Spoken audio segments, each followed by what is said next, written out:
কখনো অর্থ সম্পদের জন্য বদদোয়া করবেন না, কখনো বলবেন না ঝামেলায় পড়ে টাকা পয়সা থাকার চেয়ে না থাকাই ভালো, এইটা বলবেন না।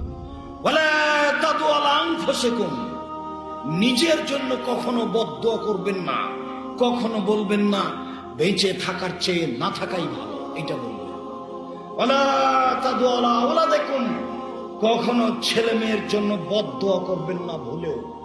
ছেলে আপনাকে মেরেছে, কথা ঠিক, ভুল করেছে, আপনি তাড়াহুড়া করে উজু করে ঘরে ঢোকেন, ঘরে ঢোকে আল্লাহর দরবারে হাত তুলে বলেন, আল্লাহ আমি এই ছেলে চাইনি, আমার ছেলে আমাকে মারলো কেন, আমার ছেলে আমাকে গালি দিবে কেন, তুমি আমাকে ছেলে ফিরিয়ে দাও, আমার ছেলে আমার হাত পা ধরে ক্ষমা নিয়ে আমাকে মাথায় করে থাক, এইটাই তো আমি চাচ্ছি।